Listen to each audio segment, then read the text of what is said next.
እኔ ካንተ ጋር ነኝ እያለ እንዴት አድርጎ ይሸሻል ብላችሁ ትገምቱታላችሁ? እግዚአብሔር በቃሉ የታመነ ነው። እግዚአብሔር በኪዳኑ የጸና ነው። ይህንን የእግዚአብሔር ቃል እንመነው እንጂ ምን የሚለውን አይረሳንም የሚለው እንኳን እኔና እናንተን ጠባ ለኪዳን መሸ ለቁርባን ባይገባን እንኳን የእግዚአብሔርን ቃል በፊቱ ተነጥፈን የምንሰማው እግዚአብሔር ፍጥረትን እንኳን እንዴት እያስተዳደረ እግዚአብሔር ምድርን እንዴት እንዳረሳ እንኳን አታዩ? እንዴት ይረሳናል? እንዴት ይተወናል? ለዚህ ነው አረሳሽም ከቶም ቢሆን አልጥልሽም በእጄ መዳፍ ቀርጬሻለሁና የሚለው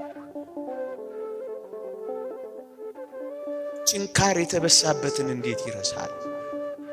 ዋጋ የከፈለበትን እንዴት ችላ ይላል? ይህ ምንኛ የሚያጽናና ቃል ነው። ኦርቶዶክሳውያን ከዚህ ጋር አብሮ ነው የሚሄደው። እኔ ካንተ ጋር እሄዳለሁ አሳርፍህም አለው እኮ የሚለው ለዚህ ነው ወገኖቼ።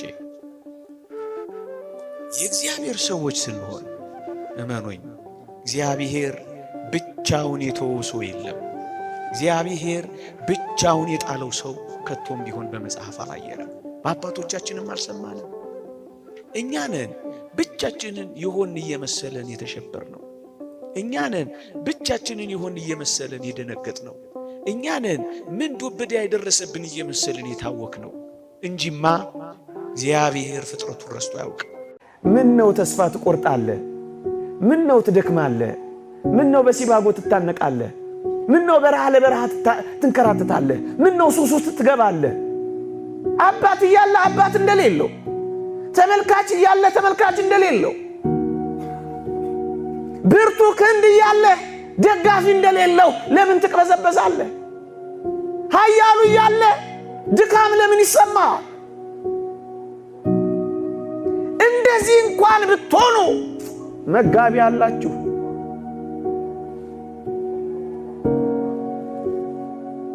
አጉራሽ አላችሁ፣ አልባሽ አላችሁ፣ መካች አላችሁ።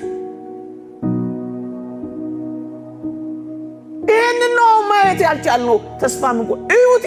ምን አለው ምን አለው? ያቺን የሉቃስ ወንጌል ምዕራፍ 18ን ሴት አላያችኋት? የምታስፈራራባት ባል የላት ሞቶባታል። እምትማርክበት ውበት የላትም፣ ደምግባት የላትም፣ አርጅታለች። እምትደልልበት ገንዘብ የላትም፣ መናጢ ናት። ግን ዳኛው ስለ ዝብዘባዋ ሲል ሰማት ይላል። ምንም ነገር እንኳን ባይኖረን አጥብቀን ከጸለይን እግዚአብሔር አባታችን እንደሚሰማን አታስታውሉ? እግዚአብሔርንም ባልፈራ ሰውንም ባላፍር ስለ ጨቅጨቃዋ ብዬ እፈርድላታለሁ ያለውን ጨካኝ ዳኛ አስመሰልከው እኮ እግዚአብሔር።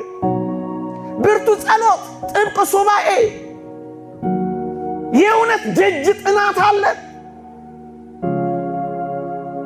ዝም ብሎ ጭንቀት ብቻ፣ መታወክ ብቻ፣ ማሰብ ብቻ፣ መናወዝ ብቻ፣ አቅልን መሳት ብቻ፣ መድኃኒት መዋጥ ብቻ፣ የጎደለንን ነገር መቁጠር ብቻ። ምንም እንኳን ባይኖርህ ይሄው የተስፋ አይደል? ብንጸልይ የምናገኝበት ተስፋ እኮ ነው። የተስፋ እግር ባይኖረን፣ አይን ባይኖረን፣ የምንበርበት ክንፍ እንኳን ባይኖረን ለካ መጋቢ አለን። ተስፋ አትቁረጡ ወጣቶች። ቢቆረጥ በእግዚአብሔር ተስፋ ይቆረጣል።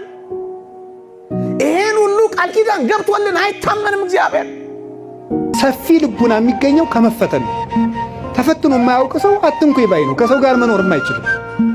ስለዚህ እግዚአብሔር ከመከራ የተነሳ አሰፋልኝ ያለ ቅዱስ ዳዊት ለዚህ ነው መከራ ትዕግስትን እንዲያደርግ፣ ትዕግስትን ተስፋን እንዲያደርግ እናውቃለን። ተስፋ ደግሞ አያሳፍርም ይላል ቅዱስ ጳውሎስ። መከራ ትዕግስትን ያደርጋል። ትዕግስት እንድናገኝ ብርቱ እንድንሆን። የሰው ልጅ እንዳትክልት ነው። አረጋዊ መንፈሳዊ እንደሚናገረው አትክልት በፀሐይ ብቻ ማደግ አይችልም፣ ይደርቃል። በዝናብ ብቻ ማደግ አይችልም፣ ሽባ ይሆናል። ስለዚህ ዝናቡ ያበቅልና ያሳድገዋል፣ ፀሐዩ ያበስለውና እንዲያፈራ ያደርጋል። ስለዚህ ሐሩሩን መከራ አድርጉት፣ ዝናቡን ደግሞ የእግዚአብሔር ቸርነት አድርጉት። ሰው ሁልጊዜ ቸርነቱን ብቻ ቢያደርግለት መከራ ሳይመጣበት ብቻ ቢጠብቀው የሰው ልጅ ልፍስፍስ ይሆናል፣ ሰነፍ ይሆናል። ዝም ብሎ መከራ ብቻ ቢመጣ ደግሞ ተስፋ ይቆርጣል። ስለዚህ እግዚአብሔር ምን ያደርጋል? ሰው አትክልት ነውና አትክልቱን ለማሳደግ ከመከራውም ጥቂት ጥበቃውንም ሳያቋርጥ ሁለቱንም እንዲፈራረቁ ያደርጋል። ክረምትና በጋን አላቋርጥም ብሎ ለኖህ የነገረው ይሄን ነው። ክረምትና በጋ መፈራረቃቸው ክረምት ብቻ በጋ ብቻም አይደለም። ክረምትም በጋም የራሳቸው ጥቅም አላቸው። በጋ መከራ ነው፣ ክረምት ደግሞ ቸርነት ነው። ሁለቱም ደግሞ ተፈራርቀው ይተረጎማሉ ተለውጠው። ስለዚህ እግዚአብሔር እንደዚህ የሚያደርገው ለምንድነው ሳለ እንድንበስል ከመመከራህ ለሃይማኖትክሙ ቅዱስ ጴጥሮስ እንደተናገረ ወርቅ የሚጠነክረው በመከራ ነው፣ ተፈትኖ ነው የሚጠነክረው። እኛም ጠንካራ ክርስቲያኖች እንድንሆን ስለሚፈልግ ክፉ ነገር